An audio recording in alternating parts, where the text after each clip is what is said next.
Hey y'all, my name is Bryce and this is another day with Keeping It Local, and today I am here with Jamie Clifton and Kelsey Rast. Awesome, and I am so excited to be here today. I was honored that y'all reached out to me.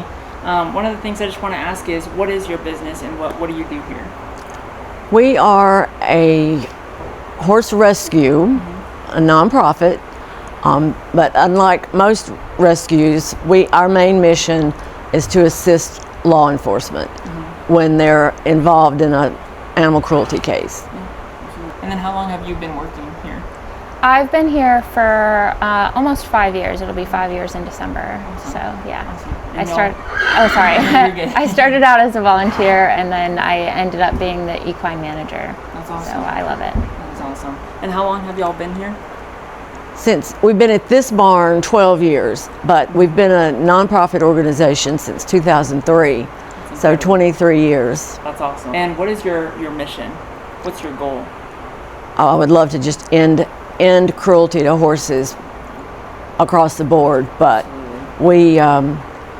our mission is to assist law enforcement, rehabilitate, and then when we have full custody, to rehome the horses. And about how long do you think that process takes when you bring in new horses? At least 6 months for a refeeding program, because most of the horses that we get are a body condition score of 2.5 or lower. So it takes 6 months for the refeeding program to get them to an optimum weight, and then another 3 to 6 months to get them muscle built and training and Absolutely. What do you think the hardest part of the job is for either of you? I think the wait when we get the call is the hardest part for me. I think a lot of people assume that seeing them in that condition is the hardest, and it is awful, don't get me wrong. But as soon as we get the call, I know that there's horses that need help, and then as soon as we get them, I know that they're getting the help that they need and that they're getting loved by all of our volunteers and our board members and our donors and everyone that is involved with the organization. Everyone that shares on social media, everyone loves them, whether they're here physically or not. And so when we get the call and we're in that interim waiting period, for me that's the hardest. Absolutely. What about you? I think the hardest part of the job for me is when we get one that is really, really skinny and just, we're doing our best, but we're just not getting there and we lose a few. Yeah. I'm sure that is very, very difficult. Well, I feel like we failed. I know that's not on us, but it's on the person who caused them to be malnourished. Yeah, absolutely. And sometimes there is nothing that we can do. Sometimes we get them in, and if we got them in a week earlier, a month earlier, we take them for a necropsy, and we see in the necropsy there's nothing we could have done by the time that we got them, and it's still awful that we lost them. Yeah. So. But the time frame that Kelsey was talking about, being on edge and waiting, the fastest we've ever done, we left here and went to Fentress County.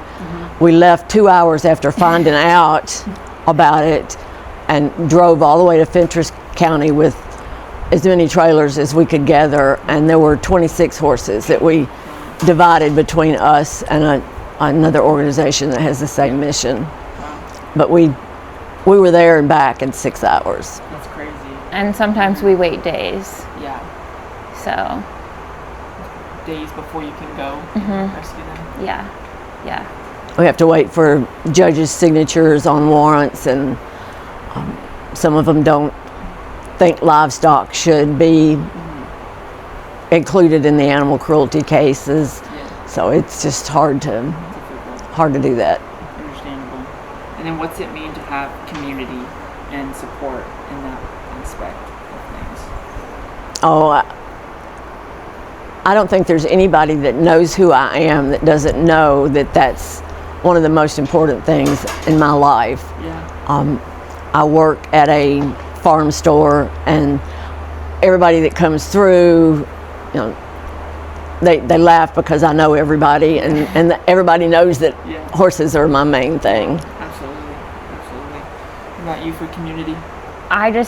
We could never do what we do without community. We could never take care of our horses without our donors, and we could never have donors without people sharing our mission and our social media, and we could never take care of our horses physically without our volunteers.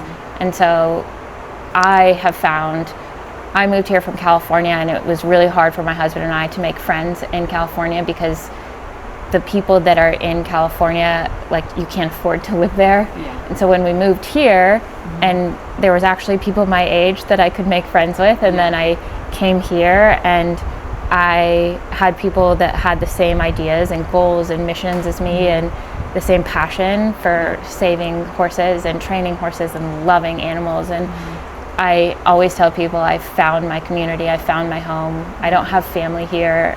I didn't have a job when I moved here, but this is the best community I've ever had. So I think it's everything. And the volunteers get so close, and they're like family. Yeah. When somebody gets out of the car, we run up and hug them, and when they leave, everybody gets hugs. And it's just, with about 70 to 80 volunteers at any given time, it's amazing. There, she came in with Hook, the gelding that's in with Little Man. Okay. And when she came in, she had to have x-rays of her feet. And so you can see the rotation in her foot. Yeah. And then how that is like pointing out like that, that's called the ski tip. It means she's missing bone in that foot from how badly she's rotated. Wow. And then that is all how her foot was growing. And then we had to saw that off.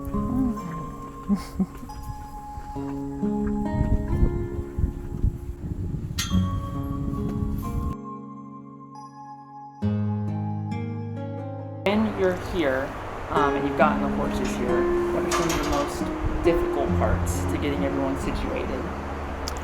Making sure that everybody that's in a pasture together is going to get along. Making sure that we have enough feed bowls to put under the fence to feed them, because the volunteers don't go in the pasture with them at feeding time. Making sure that even the ones that we have in stalls you can't put two studs side by side. Yeah. You can't put a mare in between them. Yeah. You got to put a gelding in between them. Making sure volunteers learn which horse is which, especially when you have so many come in at once. That's a big one. So, and especially if you've got like two horses the same color, we try and take pictures of every horse and put them up on a board and write their name and kind of show their distinct markings to teach volunteers who's who, because sometimes we're going to have ones that look similar. So, and you're going to have to tell by their body who is who, and if they're getting not the same feed, then you have to know who is who. And so we have team leads for every shift to make sure that they're covering all of their volunteers, and they do a great job, and our volunteers do a great job, but everyone's all still learning too. So how many volunteers do y'all have here in one day? Team leads and their team can be as many as 7 each shift, so that's 14 in one day. Okay, that's awesome. And how many shifts do y'all do? Just an AM shift and a PM shift. That's awesome. What about horses that come in? Have you ever had any that you just kind of fallen in love with that you? Always. Yeah. I adopted my horse from here, and she's the love of my life. I tell people she's my biological child, so I think it's safe to say we're in love. That's awesome. And then for each of you, what's the most rewarding part? Seeing them go home. Yeah.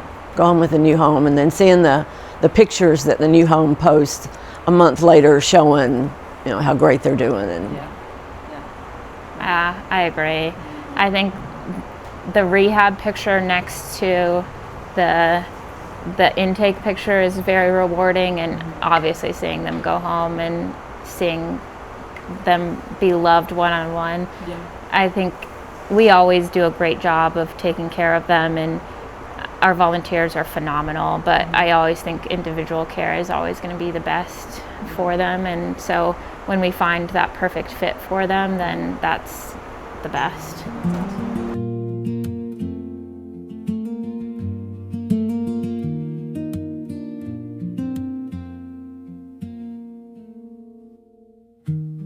grass settles on the windowsill, where time once held its breath.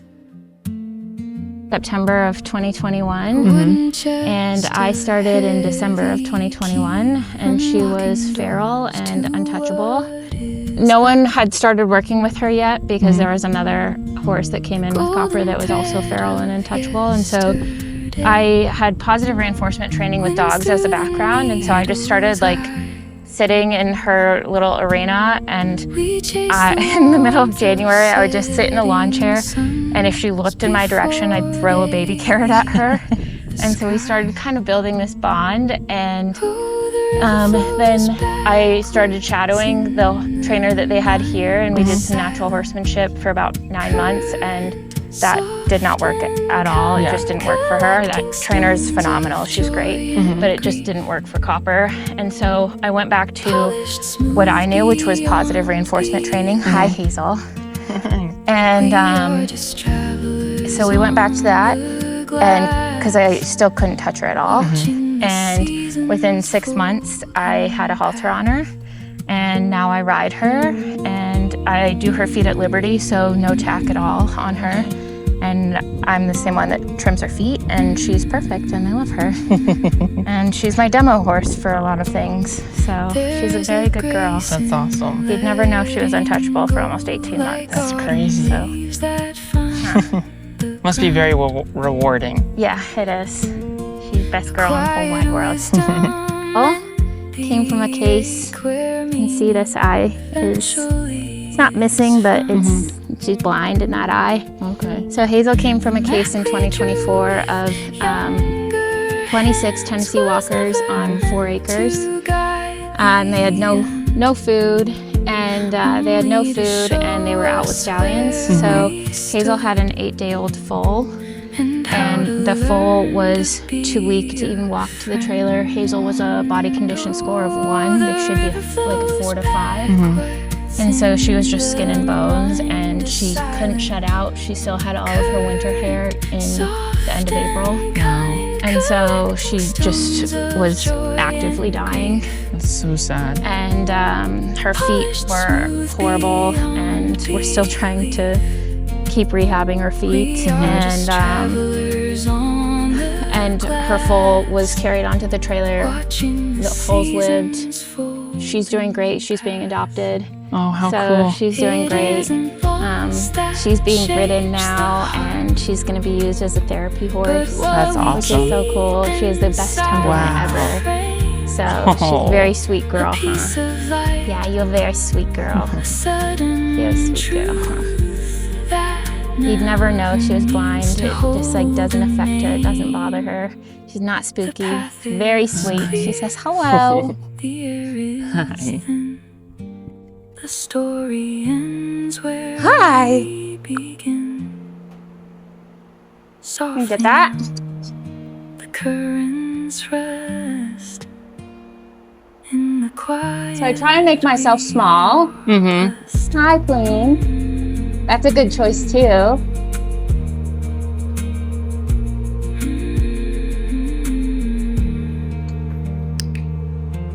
And I'll give her a click and then throw food in the bucket for her Okay. because she's too fearful to come to me for food. Yep. I'm gonna try and scoot that bucket a little bit closer to her.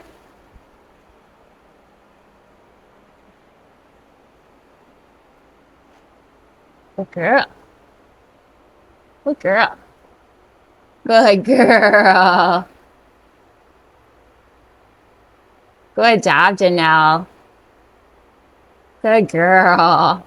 And then when she makes eye contact with me, I will click, Okay. and then I will throw food for her. So the click is just a bridge. It means that food is coming. And that click is what gives me really good timing. It tells them that's the exact response I'm looking for. I could never do that if I was just feeding. Good girl, that was it. And she knows what that click means. Hi. They learn that really fast. She hears that click because that click could be very like traumatizing to a horse that is so fearful of sounds. Mm-hmm. But when it's click food, click food, click food, Yeah. they learn pretty fast that click is good. That's awesome.